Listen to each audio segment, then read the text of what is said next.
Hi, I'm Carol Anderson, and I'm a professor of African American Studies, and I'm a historian at Emory University, sorry.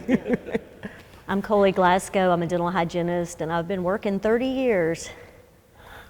Oh, so you started working when you were 3? I did. Right out of high school. I went right in after high school. Wow. And I'm Bart Glasgow, and I'm an attorney in Atlanta. Okay, it's nice meeting you, Bart and Coley. It's our pleasure. Awesome. Well, thank you so much for just agreeing to meet with us, because I know, you're well written.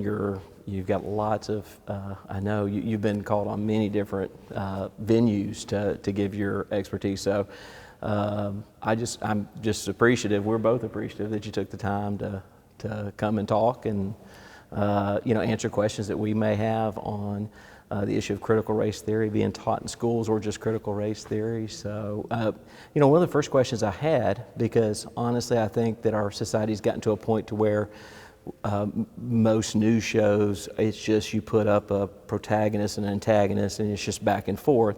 So just to make sure, how would you define critical race theory to just like a layman, just somebody like us? Critical race theory, thank you for that question. Critical race theory is a legal theory developed out of Harvard Law. And what it looks at the ways that the law creates race, and then the way that the law sustains inequality via racism. So when you think about, for instance, there's a wonderful article by a scholar named Cheryl Harris, and it was called Whiteness as Property.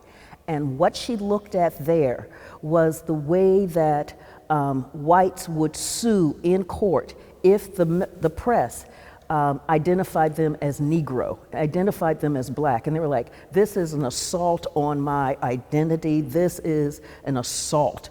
And being called Negro carried with it damages. And so it was whiteness as property, how whites carry with them a value system in this nation. And so that's critical race theory looks at the ways that the law develops race and the way that it sustains racism. Okay, and that brings up a good point, because you were talking about how the law creates race. So, because to me personally, I don't think there is such a thing as race. I think it's a kind of a social construct, or maybe even a legal construct. I think we're all part of the same race, just different ethnicities, different, have different identities, but not different races. So it is basically taking how the law creates race. And how would you say the law created race? And that wasn't a question I had, but you brought it up, so I thought. Yeah, and I've never heard that before. Yeah. I'm interested. Yeah, and so it is, for instance, during slavery, it was the way that the law began to identify who was enslaved and who could be free and who could be a citizen. And it did that by identifying racial characteristics. And so you have in the 1740 Negro Act of South Carolina, where it says that the enslaved, African descendants, people will always be enslaved for now and for those not yet born. And so it was the way that the law began to create this stratification. And that's how the law begins to create race. Okay, so things like the Dred Scott decision, where it says that a black person is 3/5 counted as 3/5 of a person for census or for state representation. That's kind of the same thing. Maybe not statutory, but our Supreme Court in history has said that. Right, so when that Dred Scott decision said, look, a black person cannot be a citizen. They weren't considered a citizen at the founding of this nation in the Constitution. They weren't considered a citizen. If they were considered citizens, they'd be able to carry the mail. If they were considered citizens, they'd be able to get a passport. If they would be able to be considered citizens, they would be able to cross state lines easily, and they would be able to carry a gun wherever they wanted to. So clear, and then as you know, there is that key statement from Chief Justice Roger Taney, that a black man has no rights that a white man is bound to respect. Yeah, yeah, Dred Scott. And that decision, as you know, was you had President James Buchanan working with Chief Justice Roger Taney going, okay, I need you to have a decision that's going to put the nail in the coffin for this secession movement. This is going to stop what looks like it's a brewing civil war. So if you make it really clear that black people cannot be citizens, we ought to be good. Right. Instead, folks were like, what did he just say? You know, and it's like, okay, we're done. We're done. Yeah. Well, that Dred Scott decision was awful dreadful. It really was. It really was. It was a terrible really decision. But of course, they were in. I mean, we hope that we've made some improvements since then. So I guess one of the questions I had is like, now, today, because clearly there was Jim Crow laws that made it impossible for blacks to vote, even though they were given the right to vote. And there were, you know, you look at Dr. King's movement, you know, I mean, what they stood for. And I tell you this, I mean, I get kind of chills thinking about this because I love civil disobedience. I love it. My undergraduate was in political science and philosophy. My senior thesis was on studying the civil disobedient movements of Henry David Thoreau, Mahatma Gandhi, and Martin Luther King Jr. I think what Dr. King did was amazing. You know, to take that biblical principle of turning the other cheek and to show love when hate's being shown to you. And I think that's why he said, you know, only love can cast out hate. You know, and so he was just, I just loved what he stood for. Today, with what particular laws is it that you think critical race theory may be needed to address? Or how does it address those issues that are maybe in our society, in law, in morality?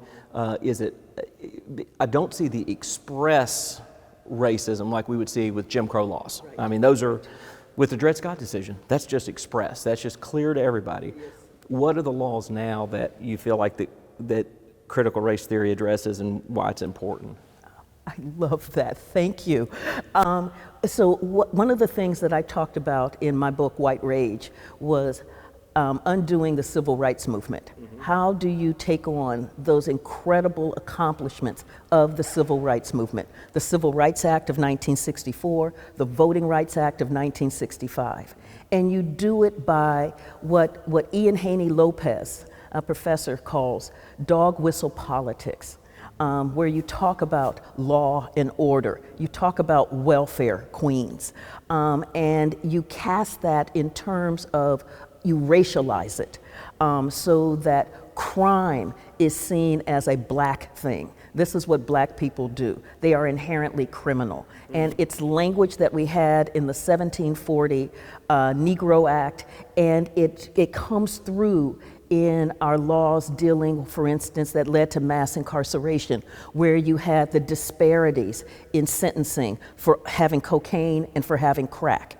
So, and that disparity meant that, I'm going to get these figures wrong, but it's like if you had to have 10 times, for equal amounts, you got 10 times a higher sentence for crack than you did for cocaine. And it's because crack was so prevalent, more prevalent in the black community, and you had hyper-policing happening in that community. When we look at the studies, what we see is that African Americans don't do drugs more than anybody else. In fact, they do drugs the least. Where they're equal is with the use of marijuana. But when it comes to the hard drugs, they do drugs the least of any racial or ethnic group in the United States. But the ways that the laws are written is that they are incarcerated at a much higher rate. So how do we incarcerate more for doing drugs the least? That's that inequality that is built into the law, built into the system that we're talking about here. And that's what critical race theory is looking at, because it asks the question, for instance, Derek Bell, who was one of the key architects of critical race theory, asked the question, how is it that we could have the Brown decision, that landmark decision, Brown 1 and Brown 2, and still have schools more segregated than ever? How does that happen? And it happens through a series of laws coming in. So we had the laws that provided for shutting down the public school system, that then provided state-funded tuition for white children to go to all-white private academies, and there was nothing for black children. So like in Prince Edward County, Virginia, where they shut down the school system for 5 years.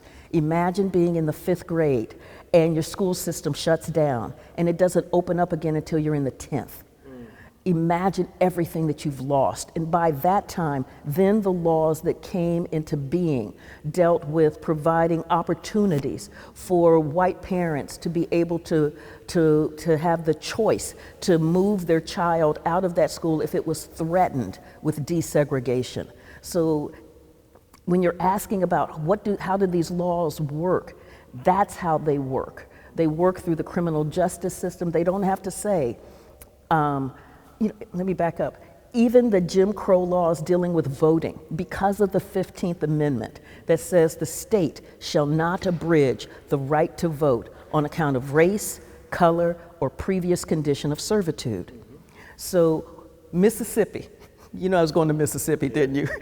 So in the Mississippi Plan of 1890, they said, okay, we don't want black folks to vote, but we can't write a law like we used to write saying we don't want black folks to vote.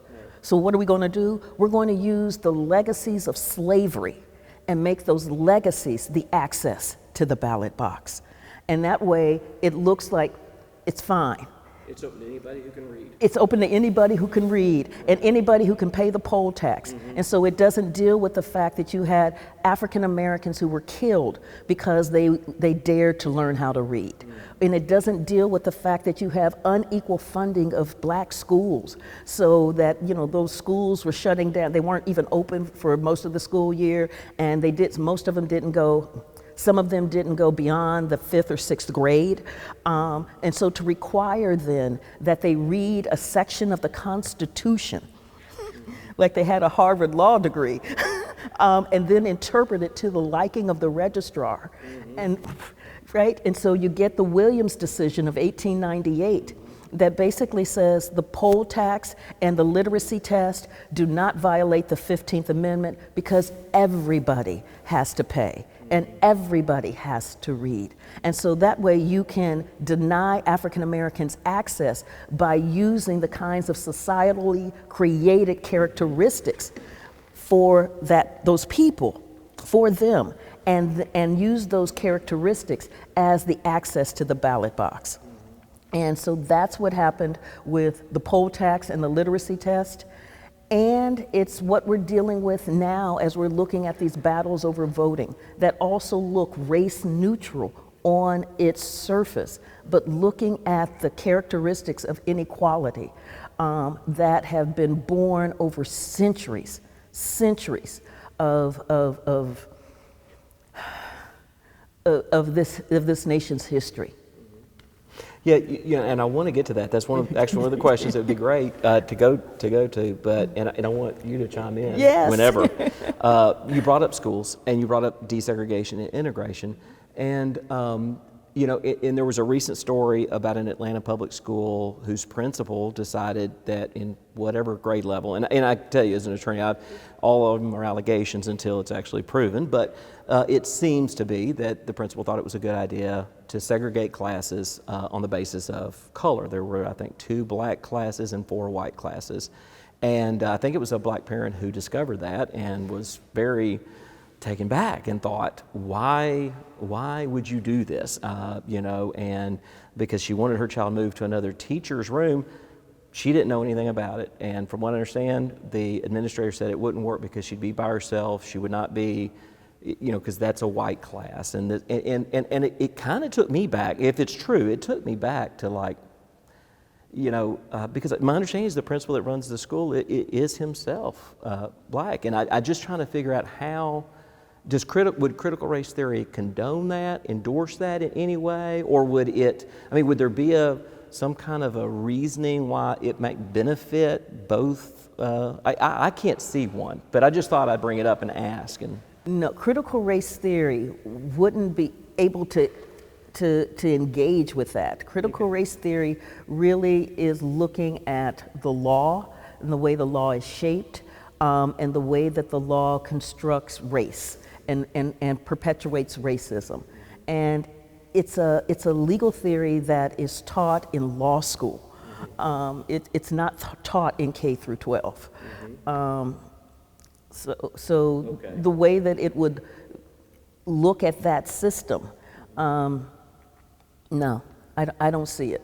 I don't either. I just thought I'd ask. Maybe there was something I was missing, because it seems like you want integration. We want children to be integrated. We don't want, regardless of what is taught, and we might have differences on that, but we want children to be together. I mean, I can't see anybody who would want their children segregated. So, do you have anything? Well, I wanted to ask, tell us about your background, about where you grew up, and.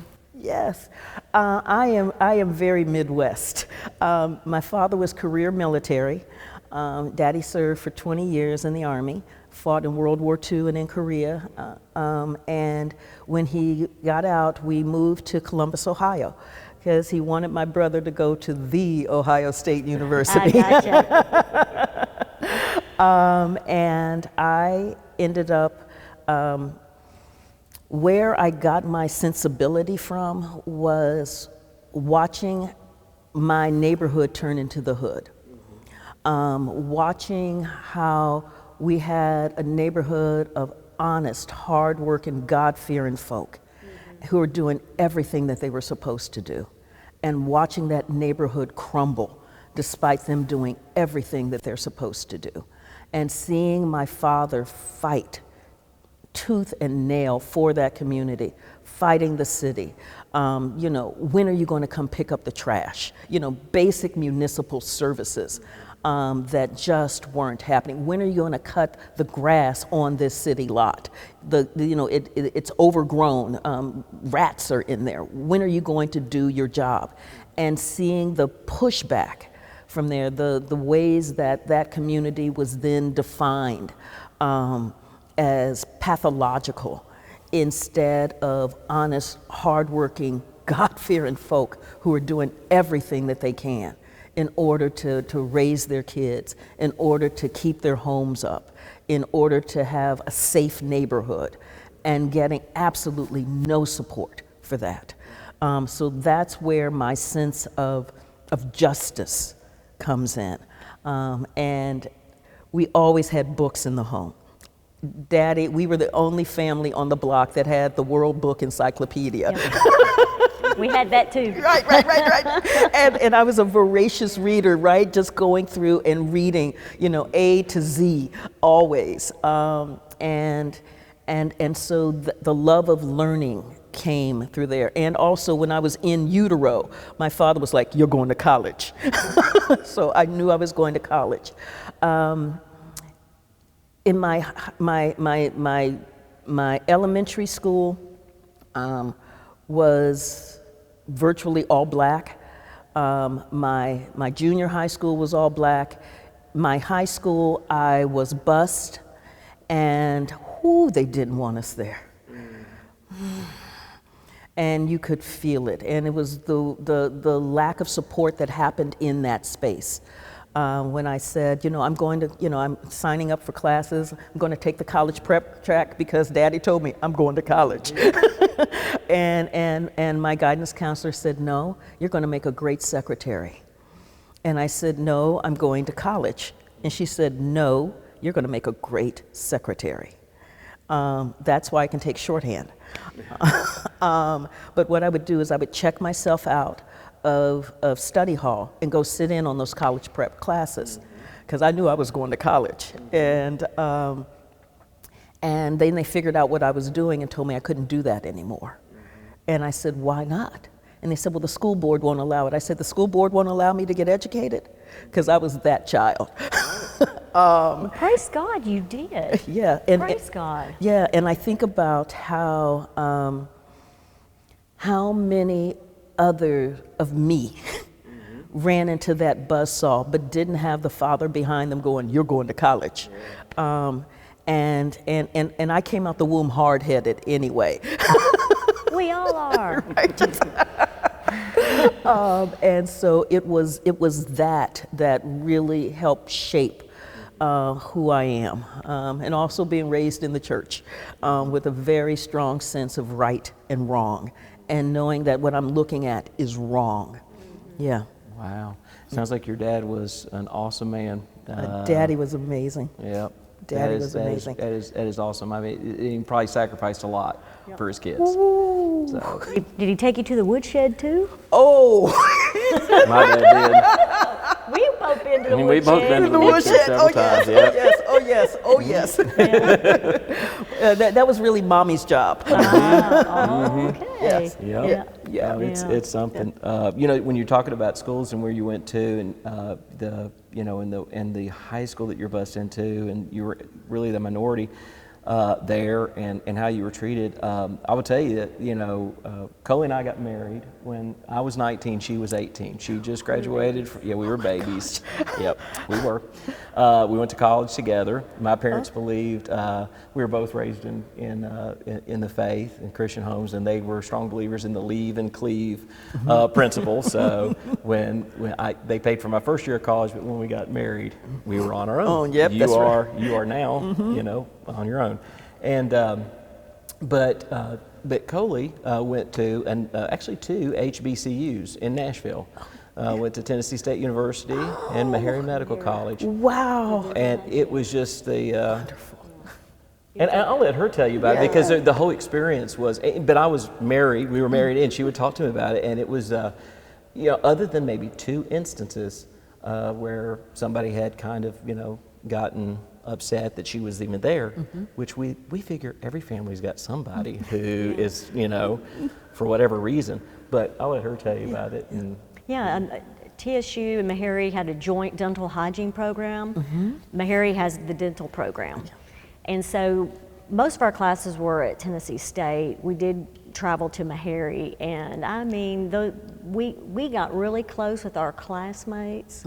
I had, most of my faculty were black, but I felt loved and embraced just like everybody else. And so, and they were quite frank with us, because during that time, TSU was in the middle of a kind of a bad area, and they told us, sometimes people walk through here and they're not part of the campus, so y'all always walk together when you go across campus. And at that time, Tennessee was doing a lot of reconstruction to make the campus, bring it up to par with like MTSU and the other universities. So I was there 2 years, and at first, it did feel awkward that I was a minority, but within a few weeks, it was so normal. It was so normal. And then there were two different occasions where we were walking across campus and somebody walked up to us with a group of guys and they're like, "You don't belong here." And so we just kept on walking. I mean, I didn't know how to respond, because that was my school too. And this is part of what has happened in this society, is the sense of where are you, who are you, and this battle that we have. Like, I'm teaching the civil rights movement this fall. So I heard you. And the role of these HBCUs in that movement, the role of Fisk in that movement. And that movement was an interracial movement. When you have a Jim Zwerg and a Jim Peck and just blanking on her name. How can I blank on Loki's mother's name? Mulholland. Do not put that in the film. Joan Trumpauer.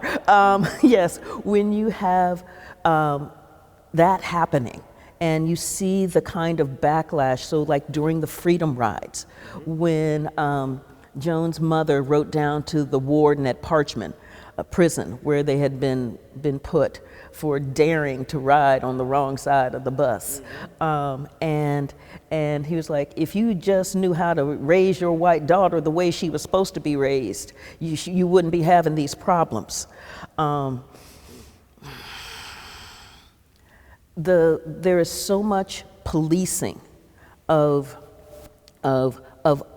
place, of know your place, that happens in this society. Critical race theory does not go after that. Critical race theory is not about policing of place. Critical race theory is about helping us understand how we got to have a structure that is about place. That's what that does. So in sharing that, is the goal of critical race theory to bring reconciliation? Yeah, the goal of critical race theory is to help us understand how it came to be, how we came to have this stratification, how we came to have these hierarchies, and how they're embedded in the law, so that we can get beyond this, so that we can get to a space where we can be. And so the first thing is you've got to know what you're dealing with. It's that great question that you asked. It was like, we had that incredible civil rights movement that got us to the Civil Rights Act and the Voting Rights Act. So what does critical race theory do with that? And it helps us understand how the Civil Rights Act and the Voting Rights Act could only get us so far because of the stuff that was embedded in it and the stuff that was used to undermine it. So the way that it gets undermined, it's what leads to the Allen decision, where the Supreme Court says, look, this isn't only about the obvious mess you do, this is also about the subtle mess you do, trying to block folks from voting. We're going after the obvious and the subtle, because that subtle does damage. And so that's what critical race theory does. It's really looking at the structures built into the law that create these hierarchies about place. That's interesting. So I guess I would ask, on that, critical race theory, what you're saying is helps us understand. It's a legal construct. Mm-hmm. It's a theory that helps us understand how these things, how we've gotten where we are, mm-hmm. and where maybe we need to improve. Mm-hmm. And this, I guess, is maybe it's a little nuanced, I don't know. Mm-hmm. But would you say then that the theory as such, the legal theory, is not something that should be taught in schools, that theory, but the things that should be taught to help us reconcile and to understand our past and to learn from it should be taught in schools? Am I making sense? Don't make me come over there and hug you. Okay. So yes, and so critical race theory is about the kind of legal concepts. So that's a law school thing. Mm-hmm. And so the debates really are about the histories mm-hmm. that are taught in our schools. So how do we understand why there was a civil war? And you had a whole lot of work being done by the United Daughters of the Confederacy early on, and then by a scholar named U.B. Phillips to say, oh, it wasn't about slavery. Slavery was a benevolent institution, and the slaves were happy because they were well taken care of. They were fed, they were clothed, they were loved. It was a good thing for black people. Slavery was a benevolent institution. This was about states' rights. That's what this war was about. And so when you get a narrative that teaches that, and that was a narrative that came up in the era of the lost cause. So it started getting generated shortly after the Civil War and really took hold during the rise of Jim Crow, and then just took its tentacles into public schools through the first half of the 20th century, teaching that slavery was a benevolent institution. It wasn't until scholars in the 60s and 70s were like, okay, so if slavery was so good, why'd they keep running away? Mm-hmm. Asking that question and getting into the archives, getting into the data that historians use, the letters, the memoirs, the laws, the books, the policy papers that they're all generating at that time to be able to ask and answer the questions. And so the battles that we're having now, so the red herring is critical race theory. But that's I'm like, if your baby is being taught critical race theory in kindergarten, your baby's in Mensa. So what we're really talking about is the history that helps us understand how we got here. That's where the battles really are, in what that history should look like. So in Texas, for instance, Texas bought a textbook that defined the enslaved as immigrant workers. When was this? I mean, is this Like last year? Okay. Right? Okay. So that when you have that kind of elision over slavery, which was so foundational to the U.S., in the ways that our laws work, in the ways that our politics works, in the ways that our economy worked, in the ways that this nation was built up. By the time that the Civil War happened, slavery accounted for about 80% of the nation's gross domestic product. I mean, whew. And so to elide over that with, they were just immigrant workers, means that then those students coming out of that school system don't have the knowledge to be able to understand what they're seeing. I was telling somebody the other day about this man named G.K. Chesterton. I don't know if you're familiar with him, but he was an English philosopher, author. He was a lay theologian. He, his contemporaries were Tolkien and C.S. Lewis and those guys. But it was, I can't remember if it was the early 1900s, I think it was, but London, England was going through some very politically sharp times like we are today. And the London Times sends out this letter to all of these well-read authors, and it's asking them if they would please respond with what do they think is wrong with the world today. And I remember reading G.K. Chesterton's response. He decided to reply, and he took out a piece of paper. He said, "Dear Times, comma," and he said, "I am," and then he just signed his name. And so I think sometimes people, and that's where I fall. I feel like if something is systemic, there's a tendency to say no one's to blame. It's systemic, and if I want to stop being part of the problem, then I slap a little, whatever they call those things on social media around your profile picture to say I support this or I support that. But what have we really done? What has that person really done to change the narrative or to correct their behavior? Because I think it's individual. I mean, I think we have to take individual responsibility. And so that's why when I see anything systemic, whether it's in the church or whether it's wherever it is, to me, it undercuts personal accountability, personal responsibility, or it has a tendency. People can do that, and then they can just feel like, oh, I've given money to this cause or that cause, so I'm not part of the problem.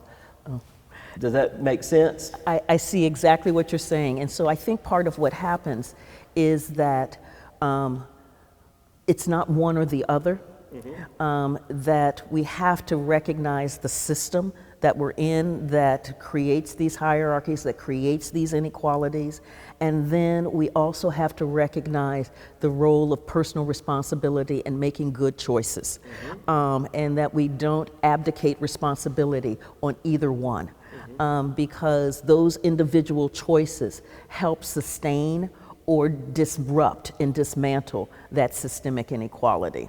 But to say that the system, that our individual choices, it's just our individual choices, it means that we're not paying attention to what that long history has done in terms of conscribing or expanding the range of choices that we have to make. And so when we acknowledge what that long history has done in terms of then saying whether we can go from A to Z or A to B for our choices. That then gives us the kind of perspective to know how to intervene, how to see the world in a way that we can improve it, that we can enhance the quality of life for everyone. Good, awesome. All right, well, I did have one last question. Well, Go I ahead. was going to ask, Yes. you had mentioned several times that CRT is more in a university setting, and we're in Cherokee County. There's it's almost like a nationwide critical race theories coming to our elementary school. And so, what is that? That is panic. That is fear. That is inaccurate. You will not have teachers teaching critical race theory in kindergarten. You won't have them teaching it in 8th grade.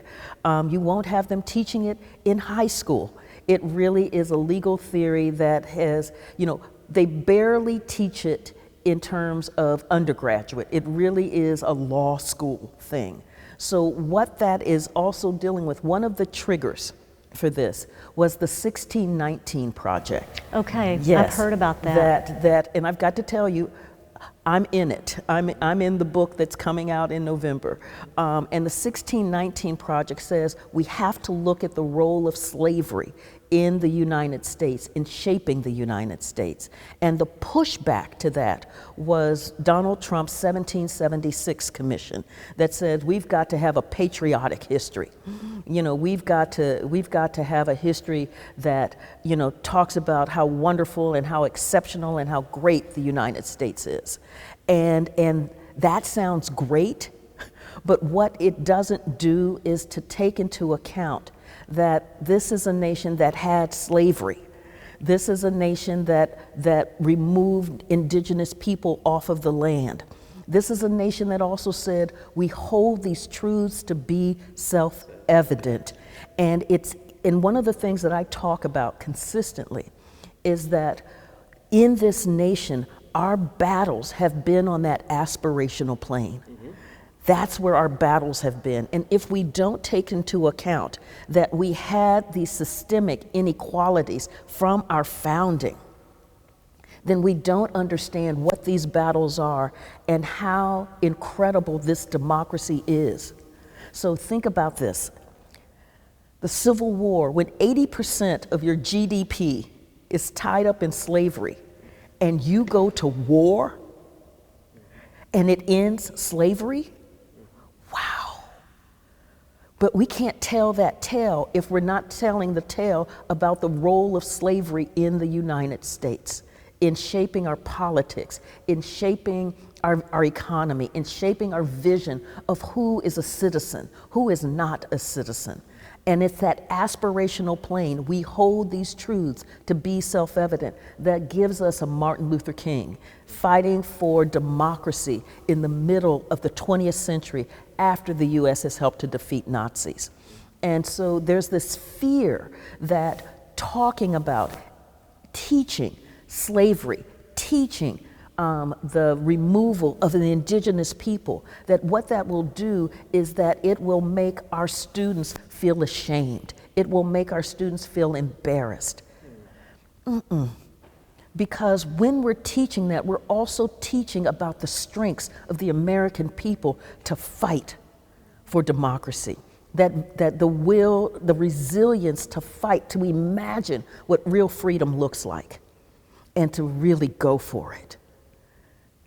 And so that battle that we're having is that battle over a patriotic history where we end up with these kind of cardboard figures of our founding fathers who saw everything just perfectly and did everything just perfectly. But no, these were human beings who made good choices and they made bad choices. And we've got to understand the ramifications of both of those to understand the richness of this nation. And so it is a battle over history that we're having here. And it's being called critical race theory because the word race is in there. And so that is like the chum in the water. That's like, whoo, no. And it's not that at all. It really is about the kinds of histories that are taught. Yeah, I look back at history, like Egyptian history, where the pharaohs were, one pharaoh could just wipe out what another pharaoh did. It would just, they didn't want to, you know, it's like it didn't happen. Well, it did happen. So I see, and now obviously slavery played a huge part in America. I mean, I don't see how someone can avoid saying that. And it actually, and while it is absolutely dreadful, it did give the opportunity for people to stand up and to, you know, call for justice and to call to those aspirational goals that are in those founding documents. And they are aspirational. They are, you know, we hold these truths to be self-evident that all people are created equal and they're endowed by their Creator with certain unalienable rights. Among these are life, liberty, and the pursuit of happiness.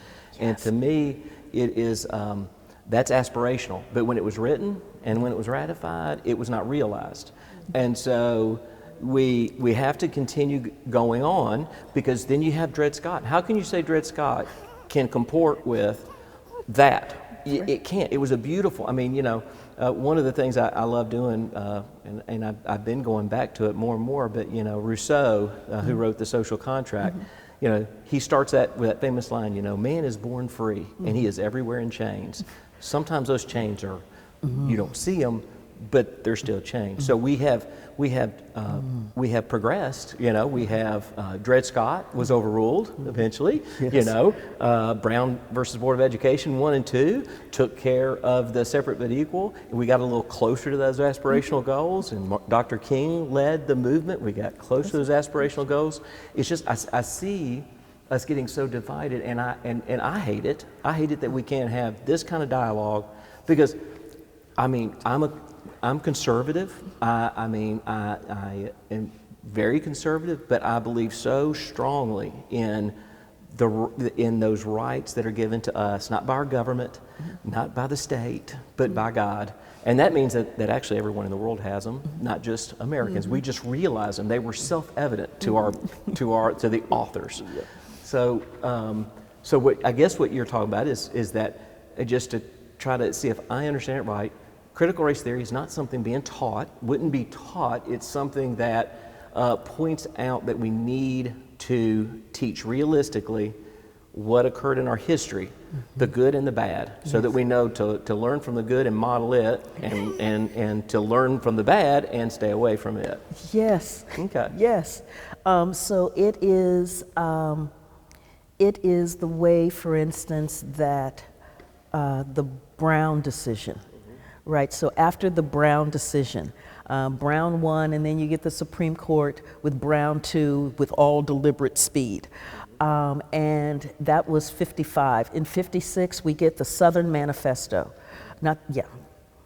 That basically has over 100 members of Congress saying they will use all of their power to defy the U.S. Supreme Court. And you get these governors working together to figure out how to take down the Supreme Court decision, how to stall until the folks are so weary that they'll just give up and say, fine. And so we're seeing a process of political leaders saying they're coming after your children. You know, so we are here, this is Orville Faubus, for instance, in Little Rock, Arkansas. And he used the Brown decision as a political means because he was going to be in a tough, tight election race to say, I am here to protect your children. I'm keeping these kids out of our schools.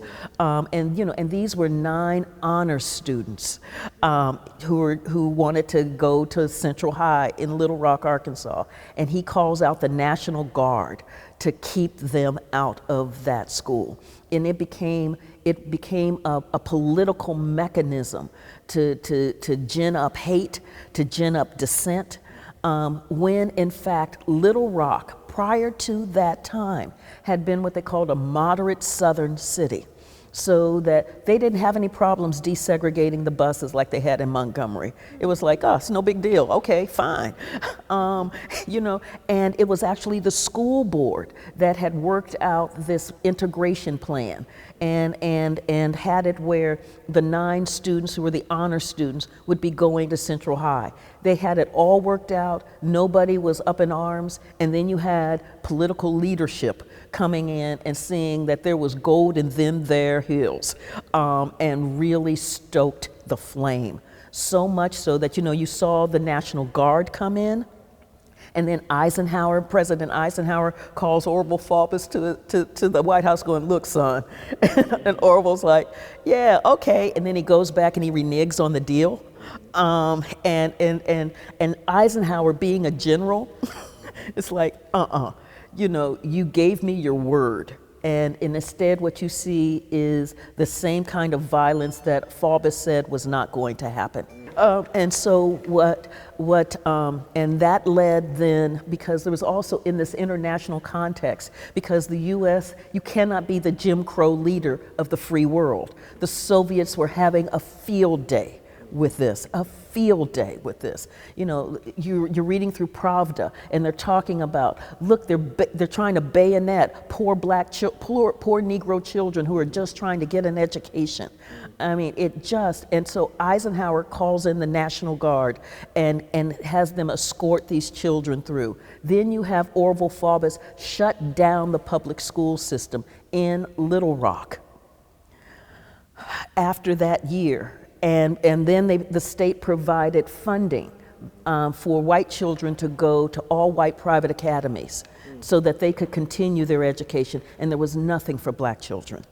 So when we know this history, we see the ways that race and racism gets politicized and how it can be deployed in order to meet an egotistical gain, a political gain. I want to be governor, and I'm in a tight race, and so I'm going to really, you know, create this crisis that'll show my leadership ability. And so when we know this history, we know what we're looking at. We're like, oh, you know, it's apocryphal for Mark Twain when he said, history may not repeat itself, but it sure do rhyme. And so part of it is just seeing these rhymes, hearing these rhymes, the rhythms of the ways that it is deployed, and the way that saving the children becomes a mechanism that covers, that's the fig leaf for covering what is really a raw ascent to power. Well, really the kind of the last question I have, and you brought it up when you were talking about the Little Rock schools, because you had said it earlier, and then you just brought it up again. It reminded me, and I can't thank you enough for you know, just agreeing to do this and answer our questions. And you know, my dad, when we were being raised, you know, I was kind of stubborn sometimes, and so he would tell me. He would, you know, when he was trying to get a concept across to me and I just wasn't getting it, he'd say, okay, Bart, take the cotton out of your ears and put it in your mouth. And I think that a lot of times today, what we have is people on all sides with cotton in their ears and running, you know, their mouths and not really listening to each side. Because it's almost like like when we say, even when we say we, it's like, I believe I know how they feel, so I'm going to attack what I believe they feel, instead of listening and asking and say, tell me, explain this to me. And I think that, you know, maybe it's the cable news cycle, maybe it's our shorter attention spans, whatever it is, we've gotten away from productive dialogue. And so I was thinking about when you were talking about Little Rock and the schools, you know, it is undeniable that we have kids, and mostly minority, that are in urban, blighted areas with schools that are failing. That just, I can't imagine being a parent and saying, I really have no choice. I mean, my child has to go to that school. I can't afford to send them to a private school. The school's failing them. The school's got failing grades. You know, they're passing them along.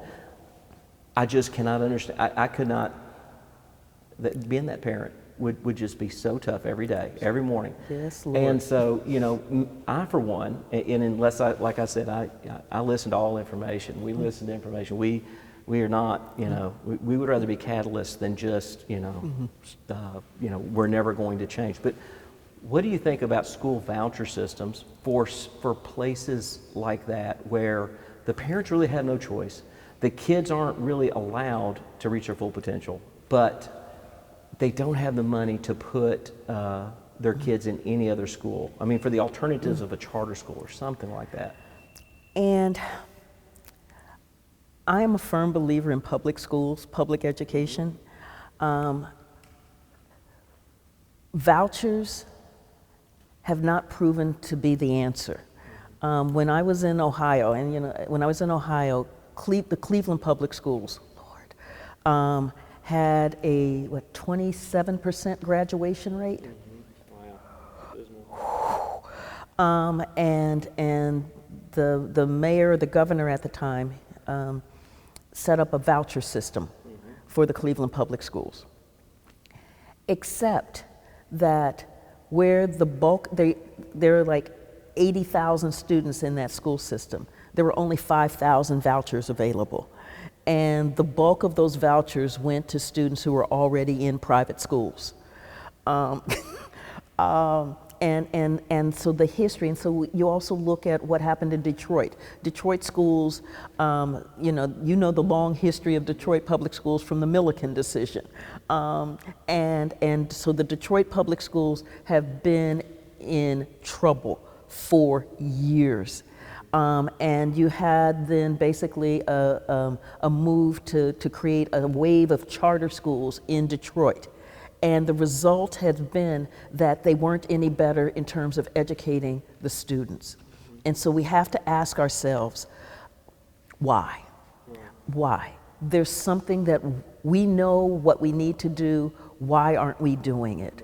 Why aren't we putting the resources in our public school systems that our public schools need?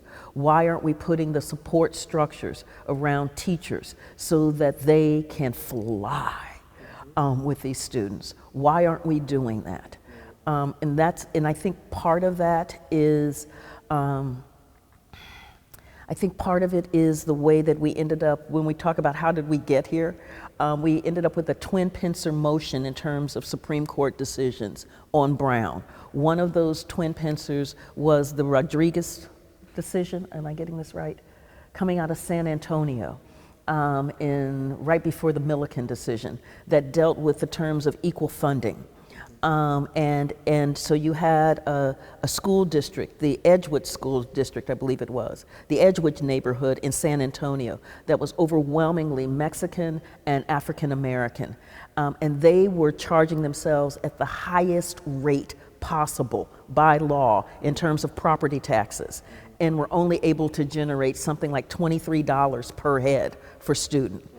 And then you had, I forget the name of it, the other school district in San Antonio that was a predominantly white, affluent neighborhood that was not taxing themselves at the highest rate. And they were generating several $100s per student. And so the parents in the Edgewood district sued, and the Supreme Court ruled that equal funding is not necessary to have equality of schools.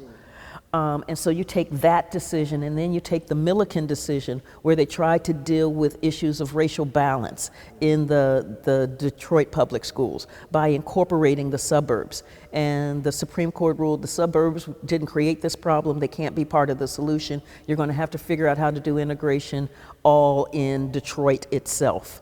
And so what that meant, when you're looking at taxing based on property values, and where property values have a long history of what happens with zoning laws. So when you have zoning laws that allow dumps to be put in place, when you allow, frankly, porn shops and carryouts and liquor stores, all of that depresses property value, right? And so when you have that happening, when you have these laws creating these things that depress property values, but then you're predicating the financing of public education based on those property values. I see, and that's the biggest thing for me. The inequality in educational opportunities is I mean, it upsets me. That is one thing that I would want to do everything I can to try to bring about, not in equity in the outcome, but in equal opportunity to education. And so, on your point about the funding, I actually, I pulled up the Georgia Department of Education numbers, and I looked at Fulton County schools and I looked at Cherokee County schools. I looked at the total budget, and they have to be posted. They have 3 years, and for Cherokee. And then I looked at the total number of students, and it appears that from what I just simple addition, I went to law school. So I'm not a mathematician, but I play one on TV. I'll play one on TV. But it appears that the Cherokee County Schools spends a little bit about $2,000 less per student as part of their overall educational budget. When you break it down, because the Georgia Department of Education does this on their website, to the instructional budget, Cherokee County pays about $700 or $800 less per student than what is paid in Fulton County. So I look at it and I say, well, it's obviously not a funding issue. There's got to be another solution to giving these kids equal educational opportunities. I mean, because I don't want to give somebody false hope. I want it to be real. I want them to say, look, it's like when we run a 100-yard dash, and we run 100 yards, and we don't say, well, you're in this area, so you only have to run 30 yards because you've got, that does that person no good. Right. And so I want to see them have the educational opportunity, but if they don't have it, and the funding is basically equivalent, maybe even more, then I look at it and I say, what is the solution? And that's why the school voucher thing, you said 5,000 vouchers for these, it would be, give them the amount that the school pays on their instructional budget to anyone who wants to come out of a failing school, a school that is not meeting the needs of those kids. So, and I don't know how you feel about that. I just did that quick research. It may, Yeah, and I am not a fan of vouchers. Mm-hmm. And I do get the absolute, as I said, my father was like, you're going to college. And I'm a firm believer in quality education. And I just believe that we have, so one of my colleagues here, Professor Vanessa Siddle Walker, amazing. She is an education professor, and she studied the ways that Black teachers taught Black children in the era of Jim Crow, and how they succeeded in doing so. That there are these models, and they're working on replicating these models of success, the ways that you empower students to learn, the ways that you draw upon their strengths, the ways that you see them in terms of their strengths and not in terms of their deficits. All of these elements just help create an environment that is rich with learning. To me, that is part of what we must be doing. And so when I talk about empowering teachers so that they can fly, that's what I mean. Well, I could talk to you for hours. I really could. I know that Andy may not want us to.